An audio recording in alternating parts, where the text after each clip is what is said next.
안녕하세요. 홍목이 교수입니다. 자, 이번 3교시는 사례 중심으로 좀 말씀을 드리고요. 그리고 도둑맞은 집중력에 대한 부분들을 토론하는 시간을 좀 갖도록 하겠습니다. 자, 사례 파트입니다. 작년에 했던 책 중에 제가 좀 함께 나누고 싶은 부분들을 좀 발췌했는데 이 부분을 좀 먼저 말씀을 드리고 싶은데 해온 것에 좀 질문을 던져라. 새로운 기준이 좀 되라 라고 하는 부분들이 좀 저한테는 굉장히 좀 인상이 깊었는데 남이 해오던 일을 그대로 따라하는 것은 답습이라고 한다. 답습은 쫓아가는 사람의 입장에서는 되게 효율적인 방법이다. 개념을 만들어낼 필요도 또 연구에 많은 투자를 할 이유도 없을 뿐더러 앞선 자의 단점을 보완할 수 있으니 굉장히 효율적이다. 하지만 현실적으로 판단할 때 앞서가는 브랜드를 영원히 따라갈 수 없는 법이다. 빠른 속도로 앞서가는 자를 뒤에서 출발한 자가 느린 속도로 따라잡을 방법은 현실적으로 존재하지 않는다. 이뿐만 아니라 답습의 가장 큰 문제점은 근본적인 질문을 던지지 않게 된다는 것입니다. 왜 그런가, 반드시 그래야만 하는가와 같은 질문하지 않는다는 게 좀 굉장히 중요하기 때문에 계속 해온 것들을 또 벤치마킹하는 부분들, 이러한 부분에는 한계가 있다라고 좀 얘기를 하고 있고요. 그래서 자신만의 방법으로 성공하고 싶다면 해온 것에 대해 좀 근본적인 질문을 던져라. 내가 일상적으로 하고 있는 일들이 과연 필요한지, 내가 또 어떻게 하면 더 효율적으로 할 수 있는지, 그리고 이 길 말고 다른 길은 없는지, 에 대한 질문을 꼭 던져야 된다. 그래야 새로운 길을 발견할 수 있다. 앞선 자의 발자국만 보고 갈 때는 앞이 보이지 않던 다른 길이 보인다. 어, 다른 길로 들어서 스스로가 새로운 기준이 되어야 된다라고 하는 부분들이 저한테 많이 와닿았고, 여러분들도 늘 이렇게 좀 비슷한 방식 시키는 대로가 아니라 해오던 것에서 질문을 던지고 내가 새로운 기준이 될 수 있는 부분들이 없는지, 내가 또 새로운 영역을 개척할 수 있는 부분들이 없는지를 항상 생각하셨으면 좋겠습니다. 그래서 혹시 뭐 아실 수도 있겠지만 에이스 호텔이라고 하는 부분들이 좀 있거든요. 에이스 호텔 같은 경우엔 그러니까 호텔이지, 5성급 호텔이지만 또 지역 사회와 좀 공존하고, 또 약간 그 방마다의 독특한 컨셉들이 있어서 어떻게 보면 호텔이지만 에어비앤비를 좀 이용하는 듯한 그런 느낌을 갖는 호텔이 에이스 호텔이라고 하는 부분들이 있는데, 호텔에 되게 새로운 기준을 제시하고, 호텔 있고 그 좋은 로비에 있고 탁 오자마자 차 타고 왔을 때 문 열어주고 고급 서비스만 제공하는 것이 아니라 지역과 융합된 고급 호텔이 될 수는 없을까라고 해서 생긴 호텔이 에이스 호텔인데, 에이스 호텔이 굉장히 좀 인기도 있고 또 숙박료도 높거든요. 그렇지만 한번 이 숙박하고 또 체험해 보신 분들의 만족도가 굉장히 높은 호텔 중에 하나입니다. 그렇기 때문에 정말 호텔의 정형화된 그런 서비스에서 벗어나서 또 지역 공동체와 함께 되고, 또 정말 지역을 좀 더 그 해당 지역을 더 잘 누리고 현지화할 수 있는 호텔이 없을까라고 해서 생겨난 호텔이 에이스 호텔이라서, 여러분들 이 에이스 호텔에 대한 부분들을 좀 잘 보셨으면 좋겠고요. 그리고 제가 좀 말씀드리려고 했던 부분들이 이 에이스 호텔과 같이 새로운 기준이 되어 또 소비자들에게 인정받은 뷰티 브랜드는 없을까라고 좀 생각을 했던 부분들이 있는데, 새로운 기준이 되어서 소비자들에게 인정받는 브랜드는 뭐가 있을까라고 생각했을 때 딱 떠올랐던 게 이제 바로 여러분들 잘 아시겠지만 가이 브랜드가 떠올랐어요. 사실 이 스틱이라고 하는 이 제형 또 용기, 이 부분들이 가이가 완전히 처음 만든 건 아니거든요. 원래는 뭐 조성아나 뭐 이런 부분들이 먼저 했던 부분들이 있어요. 먼저 이렇게 만들어서 메이크업 그런 스틱으로 쓰기도 했고, 또 이렇게 뭐 세럼 스틱, 뭐 스틱밤 뭐 이런 식으로 해서 먼저 판매를 했지만 소비자들에게 새로운 기준에 대해서 인식이 되는 부분들은 좀 못했거든요. 이 부분들은 좀 가이가 했다. 그런데 잘 아시다시피 가이가 이런 식의 또 새로운 기준, 또 소비자들에게 인식하는 부분에 있어서는 엄청난 광고비를 좀 쏟아부었죠. 그래서 뭐 한 달에 한 뭐 한 30억 뭐 40억 이렇게씩 광고비에 투자하고 뭐 PPL부터 시작해 가지고 각종 TV 광고, 뭐 올림픽 광고 뭐 이런 식의 스포츠부터 시작해서 뭐 여러 가지 다방면의 그런 광고를 해서 소비자들에게 가이라고 하는 브랜드 또 멀티밤이라고 하는 이 제품을 소비자들에게 딱 인식을 시켰죠. 그래서 멀티밤 하면 바로 가희라고 하는 부분들을 소비자한테 인식시켜서 제가 이 부분을 좀 여러분들에게 좀 말씀을 드리면 어떨까라는 생각이 들어서 이 가희 브랜드를 좀 소개하려고 했고요. 또 이 가희 대표님에 대한 인터넷 또 이게 기사라기보다는 이렇게 인터뷰한 내용들이 좀 있더라고요. 그래서 이분들은 여러분들이 좀 많이 어 창업을 하시는데 도움이 될 내용이기 때문에 발췌를 해 봤고요. 여러분들이 좀 읽어 주셨으면 좋겠고, 간단히 좀 요약을 하자면 굉장히 좀 어렵게 잘하셨던 그런 대표님이신데 여러 개 창업을 통해서 홈쇼핑해서 뭐 이영애 롤러라고 하든지 뭐 싸이가 뭐 광고한 뭐 운동기기 이런 것들을 통해서 많이 버셨는데 한순간에 또 이렇게 기업이 좀 안 좋아지셨고, 그런데 이제 가히 멀티맘을 통해서 어 엄청나게, 그래서 이제 파란색 기사 부분인데요. 코리아테크의 2020년 매출은 139억 원이었는데 멀티밤 히트를 치면서 작년 매출이니까 2021년 매출이겠죠.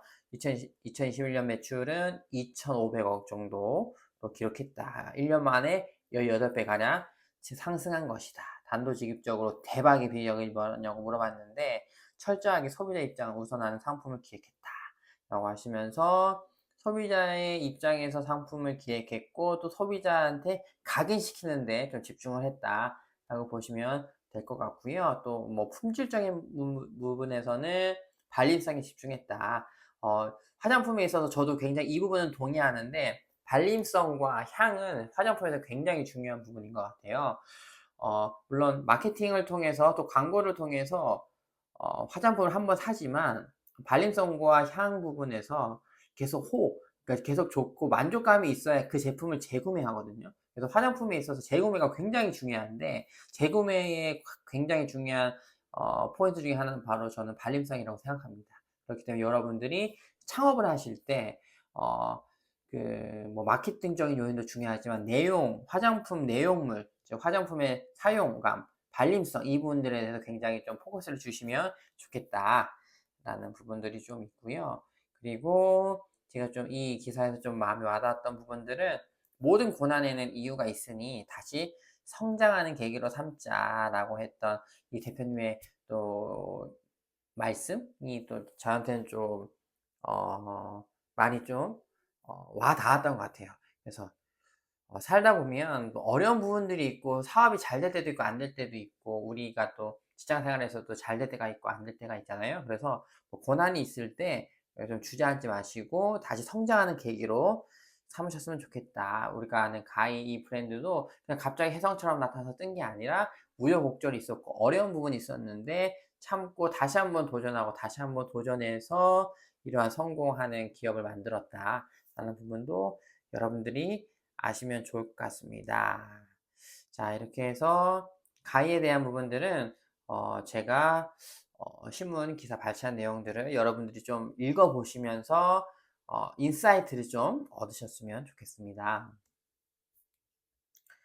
그래서 자신이 잘할 수 있는 일에 집중하는 것이 정답이다. 한 자리에서 장기 발휘하는 것은 엄청난 인내심을 필요로 하는 일이긴 하다. 인내하고 지키면 열매를 맺을 수 있다. 아까 이 가희 사장님이 하셨던 것처럼 말씀하셨던 것 모든 고난에는 이유가 있고 내가 한번 여기에서 해보겠다라고 했을 때는 너무 쉽게 포기하지 마시고 한 곳에서 좀 인내하고 지키면서 열매가 맺힐 때까지 여러분들이 도전하시고 하셨으면 좋겠다라는 부분들을 좀 말씀드리고 싶고요. 그리고 이제 여러분들이 직장 생활 하시느냐 또 공부하시느냐 힘든 부분을 잘 알고 있거든요. 그렇지만 어차피 공부하기로 결심을 하셨고 또 이 분야에서 또 더 좋은 뭐 회사 혹은 또 창업을 꿈꾸고 계신다면 어려운 부분들을 좀 잘 참고 인내해서 꼭 좋은 열매를 맺었으면 좋겠습니다. 자, 그리고 이제 도둑맞은 집중력 부분에 대해서 이제 좀 나눴으면 좋겠는데요. 우리가 지난 시간에 그 특강 때문에 못 나눠서 4, 5장을 좀 같이 하려고 했는데 아무래도 온라인 특성상 두 과를 책으로 나가는 건 좀 집중력이 떨어질 것 같아서 제가 이제 4장만 준비를 했고요. 다음 시간에는 또 2장 하기보다는 5장을 또 나가도록 하겠습니다. 여러분들 이게 책을 읽고 그냥 제가 요약해 주는 부분만 듣지 마시고 특히 이 도덕만 집중력 부분은 앞장이 좀 되게 좋은 부분들이 많거든요. 인사이트를 주는 부분이 많기 때문에 여러분들이 꼭 도덕만의 집중력 이 책을 꼭 읽어 주셨으면 좋겠고요. 그리고 또 제가 간절히 바라는 바 중에 하나는 저와 이렇게 독서를 토론하고 제가 또 여러분들의 감명 깊은 부분들을 여쭤보는 이러한 행위들을 통해서 한 학기에 책 한 권 정도는 좀 읽었으면 좋겠다라고 하는 바람이 있어서 하는 부분들이 있으시니까요. 제 마음을 좀 알아주시고 여러분들이 또 책을 읽는 데 있어서 최선을 좀 다해 주셨으면 좋겠습니다. 자, 제가 이제 4장 부분들에서 좀 감명 깊게 읽은 부분들을 좀 나눴으면 좋겠는데, 아내의 실험이라고 하는 부분들은 좀 나눴으면 좋겠는데요. 아내는 실험을 통해, 아내라고 하니까 이제 뭐 저의 아내가 아니라, 그쵸. 그 이름이 아내이신 분이 이제 연구를 하기 시작한 거죠. 그래서 화면에서 우리가 정보를 봤을 때와 그런 종이책에서 봤을 때의 그런 집중도가 얼마나 다르냐, 정보에 남는 부분이 얼마나 있느냐, 이분은 실험을 하신 겁니다. 아내는 실험을 통해 사람들을 두 집단으로 나눈 뒤 한 집단에게는 종이책으로 정보를 제공하고 다른 한 집단에게는 똑같은 정보를 화면으로 제공을 했습니다.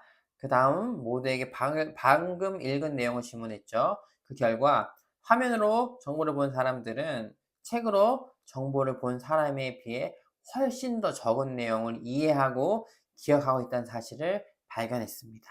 이러한 현상을 뭐라고 하냐면 화면의 열쇠라고 보게 됩니다. 이 책이 좀 번역이 어렵긴 한데 화면의 열쇠라고 보면 전자기기로 보는 이 화면이 어떻게 보면 정보 취득하는 부분에 있어서 열악하다, 안 좋다라는 부분들을 화면의 열쇠라고 표현을 하고 있죠.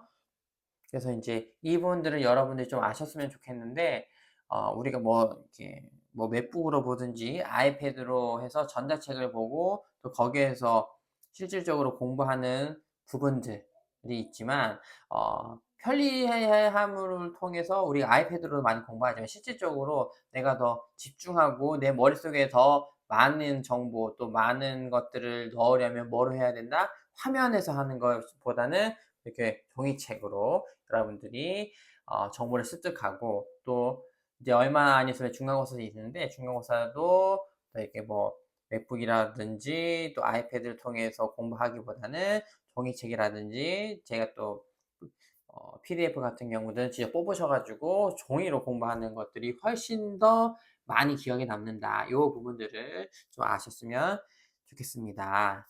그리고 또 이렇게 종이책에 대한 부분들이 훨씬 더 정보를 잘 기억할 수 있다라는 내용과 함께 트위터, 페이스북, 또 인스타그램에 대한 그런 설명이 나와 있죠. 그래서 제가 조금 인상 깊게 본 내용은 바로 인스타그램인데요. 인스타그램에 대한 내용은 신기술은 자연스럽게 우리가 새로운 규칙에 따라 세상을 보게 한다. 책에 우리가 계속 발전되는 이러한 신기술이 있잖아요. 저희가 뭐 페이스북에서 시작해서 인스타그램, 지금은 유튜브 같이 영상으로 하는 그런 플랫폼들, 이런 플랫폼들을 뭐라고 하냐면 어 고글, 그 안경이라고 보거든요. 그 안경을 통해서 테레비를 보게 되면 테레비라고 하는 안경을 통해서 세상을 바라보는 거고, 책을 바라보면 우리가 책이라는 세상을 통해서 세상을 바라보게 되는 거, 인스타그램을 하게 되면 인스타그램이라고 하는 그런 안경을 통해 세상을 바라보고, 또 뭐 유튜브라고 하면 유튜브라고 하는 그런 플랫폼을 통해 우리가 세상을 바라본다라고 얘기를 하고 있는데, 인스타그램은 어떨까라고 했을 때 인스타그램에서 가장 중요한 부분들은 첫 번째 중요한 건 뭐다? 우리가 겉으로 어떻게 보이느냐다. 둘째 중요한 것은 우리가 겉으로 어떻게 보이느냐다. 셋째 중요한 것은 우리가 겉으로 어떻게 보이느냐다. 그러니까 인스타그램에서는 뭐예요? 내면이 아니라 겉모습이 되게 중요하고, 넷째 중요한 것은 사람들이 나의 겉모습을 좋아하느냐, 거기다 뭐 좋아요를 눌러주냐, 뭐 댓글을 다느냐, 이러한 행위들이 굉장히 중요하다. 즉 인스타그램은 뭐에 초점을 맞추고 있다? 사진이기 때문에 겉모습에 초점을 맞추고 있다. 이러한 부분들이 있고, 이러한 삶에서 가장 중요한 것이 이러한 겉모습이라는 생각은 뭐의 시작이다? 불행의 시작이다라고 책에 나와 있죠. 그래서 여러분들이 인스타그램이나 또 이런 거 보실 때 뭐 좋아요가 많고 하는 부분들 보면 되게 부정적인 부분들이 아니라 어 내가 되게 버킷리스트를 실천했다든지, 남들이 다 부러워할 만한 뭐 오마카세나 좋은 음식을 먹었다든지, 뭐 명품 가방을 선물을 받았다든지, 요런 것들 사진 찍어 가지고 인제 막 올리잖아요. 그래서 사람들이 "와 부럽다." 하고 뭐 이렇게 좋아요 눌러주고 댓글도 달아주고 하는 요러한 행위들이 뭐에 포커스를 주고 있냐면 바로 겉모습에 포커스를 두고 있다. 이러한 부분들을 좀 알고 어 이러한 그런 매체 수단을 좀 잘 선별하고 분별해서 사용하는 것을 권한다라고도 책에 나와 있습니다. 그래서 인제 인스타그램에 되게 중요한 부분들이 겉모습인데, 그런 겉모습에 집중하게 되면 뭐의 시작이 된다? 불행의 시작이 된다. 인스타그램 보면 나 빼고는 다 행복해 보이잖아요. 내 친구는 어디 가서 막 호캉스 즐기고 있고 맛있는 거 먹고 있는데, 나는 집에서 라면 먹고 있고, 뭐 한여 만약에 여름 휴가 때 난 돈 없어서 휴가도 못 가고 있는데, 누구는 막 미국, 유럽 가서 휴가를 즐기고 있는 그런 모습을 보면 비교 의식이나 열등감에 사로잡혀서 '왜 세상이 이렇게 불공평하냐.' 뭐 이렇게 한탄하고 하는 경우가 많잖아요. 그렇기 때문에 이러한 SNS에 대한 부작용, 나중에 되면 이 빅테크가 어떻게 사람을 조정하는지에 대해서 이 책에도 나오는데, 이렇게 인스타그램에서 겉모습을 중시하는 이런 사회 풍조가 굉장히 좋지 않다. 라는 부분을 꼬집고 있고, 저는 한 발짝 더 나아가서 겉모습이 아니라 우리의 뭐 내면, 우리의 영혼, 그리고 우리 생각, 이런 부분들에 조금은 더 집중할 수 있는, 그래서 사람을 볼 때도 겉모습이 아니라 내면을 보는 것들을 좀 키웠으면 좋겠다라는 생각을 하게 되었습니다. 자, 그리고 이제 레이먼드의 실험에서 이제 소설책에 대한 부분들도 좀 나와요. 소설을 많이 읽을수록 다른 사람의 감정을 잘 읽어낸다. 막대한 영향이었다. 즉, 소설을 많이 읽은 사람이 비소설을 많이 읽은 사람보다 공감 능력이 뛰어났다라는 내용이거든요. 그래서 비소설 독서는 공감 능력에는 영향을 미치지 못했다.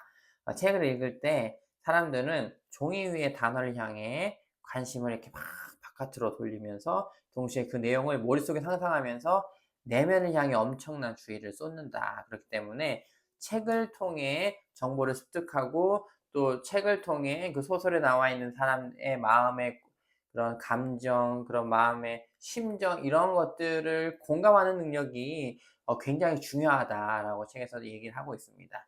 요즘 우리가 정보를 주는 뭐 자기계발서라고 든지 뭐 지식적인 부분을 주는 책은 그나마 좀 잘 팔리는데, 소설이 많이 죽었다고 하거든요. 소설에 대한 부분들은 우리가 뭐 사랑 소설이라든지 뭐 첫사랑 뭐 이렇게 부분들, 또 부모님에 대한 사랑, 옛날에 뭐 그 가시고기라고 했던 부분들, 가시고기 소설도 있었고, 제가 그 뭐 눈물꽃이라고 했던 책도 있고 있었는데, 그 소설책을 제가 예전에 많이 읽었는데 요새 소설책도 많이 안 읽어요. 그러니까 필요에 의해서 정보에 의한 책들을 많이 읽는데 소설책을 많이 읽지 않는 부분도 좀 있는데, 그래서 이제 우리가 좀 공감 능력이 조금 더 떨어지지 않을까. 그리고 어떤 사소한 문제가 있어도 사람들이 여유롭게 생각하지 안 하고 막 이렇게 "건들기만 해 봐. 내가 뭐 어떻게든 할 거야. 내가 누군데." 뭐 이런 식으로 좀 날카롭게 하는 부분들도 우리가 좀 소설을 좀 많이 읽지 않아서 그러한 부분들이 좀 있지 않을까? 라는 생각도 하게 되었습니다. 그래서 통계를 보시면 연령대별 독서량에 보면 그나마 10 대가 가장 많은데, 이 독서는 공부를 위한 독서라고 보시면 되겠죠. 그리고 진짜 특이한 점이 20대가 책을 많이 읽을까요? 적게 읽을까요? 그쵸. 10대 읽다가 확 줄어들죠. 대학교 때 여러분들도 책을 좀 많이 읽으셨으면 좋겠고, 20대 때 독서량이 줄어드는데, 제가 생각하기에는 20대에 가장 많은 책을 읽어야 되지 않을까라는 생각을 하고, 저도 개인적으로 20대 때, 대학생 때 책을 엄청 많이 읽었던 것 같아요. 제가 좋아했던 분야들부터 시작해서 그래도 일주일에 한 권 정도는 읽었던 것 같고, 그래 1년에는 뭐 50에서 60권 정도는 책을 읽었던 것 같아요. 그래서 막 쌓여 있던 것들을 보면서 좀 좋아했던 것도 있었는데, 여러분들이 지금 20대 또 30 초반 분들이 있으시니까 또 독서를 좀 많이 하셨으면 좋겠고요. 여기 보시면 1년간 책을 한 권 이상 안 읽는 성인 비율이 보면 점차적으로 쭉쭉쭉쭉쭉쭉 가고 있죠.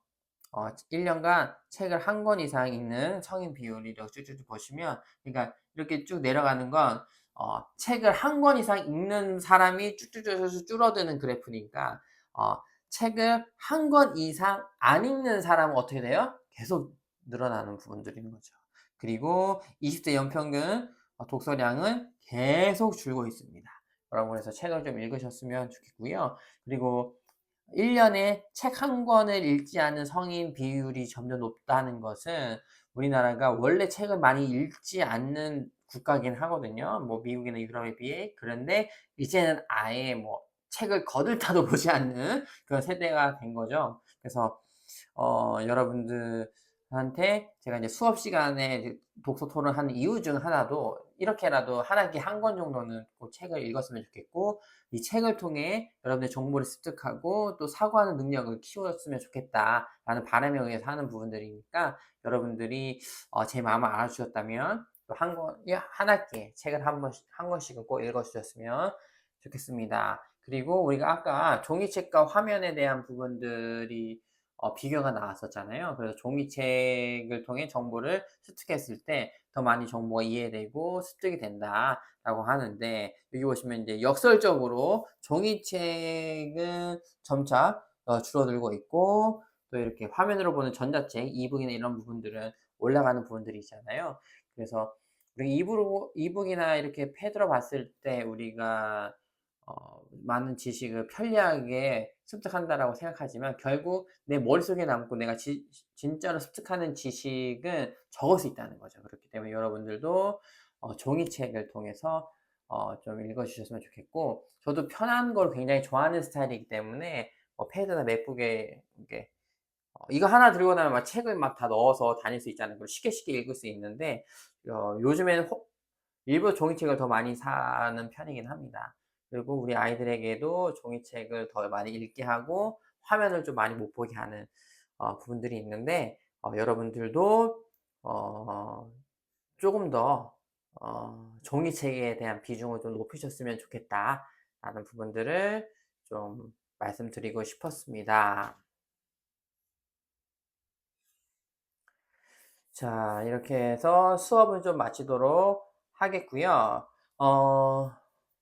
온라인 수업은 이렇게 이번 교시에 좀 마치고, 그 다음에 다음 주에는 저희가 이제 대면 수업으로 진행을 하게 되고, 아마 다음 주에 뵈면 그 다음 주가 중간고사일 거예요. 그래서 다음 주에 뵈면 수업 진도도 나가고, 또 중간고사에 대한 질문도 좀 받고, 또 이러한 시간을 좀 갖도록 하겠습니다. 이렇게 진행을 하면 될 것 같고요. 네, 그리고 중간고사에 대해서 좀 먼저 미리 말씀을 드리면, 중간고사는 네, 4월 22일 아마 화요일이 되겠죠. 화요일 부분에 화요일에 7시에서 7시 반에서 30분 정도 볼 예정이고요. 문제 개수는 한 25문제 정도 될 것 같습니다. 25문제에서 총 배점은 35점. 제가 아직 시험 문제 출제는 하지 않았는데, 다음 주에는 시험 출제를 다 하고 시험 문제에 대한 정보를 머릿속에 넣은 다음에 여러분들이 질문을 주시면 질문에 좀 응답하는 그런 시간을 좀 갖도록 하겠습니다. 자, 이렇게 해서 오늘 수업을 좀 마치도록 하겠고요. 또 1교시, 2교시, 3교시까지 좀 장시간 좀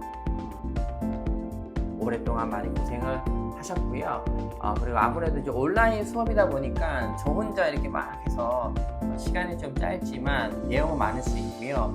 온라인의 특징 중 하나는 여러분들이 계속 돌려보실 수 있잖아요. 그렇기 때문에 온라인 수업을 한 부분에서 시험 문제를 조금은 더 많이 내려고 하고 있습니다. 왜냐면 제가 중요한 포인트들을 다시 한번 들으실 수 있고, 여기에서 제가 또 시험 문제에 대한 힌트가 나갈 수 있기 때문에 이 부분도 잘 참고해 주셔서 시험 준비하실 때면 또 온라인 수업 부분들을 좀 잘 이렇게 들으시면서 시험 준비하시면 또 좋은 결과가 있지 않을까 하는 생각을 합니다.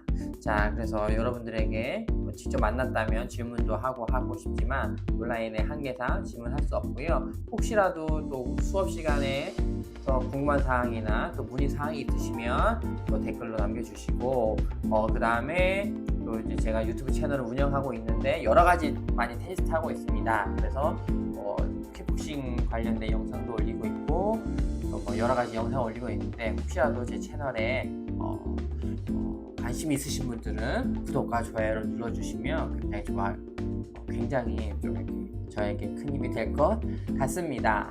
자, 장시간 동안 너무 수고 많으셨고요. 다음 주에 오프라인에서 얼굴과 얼굴을 마주 대하는 좋은 시간이 되었으면 좋겠습니다. 여러분 감사합니다.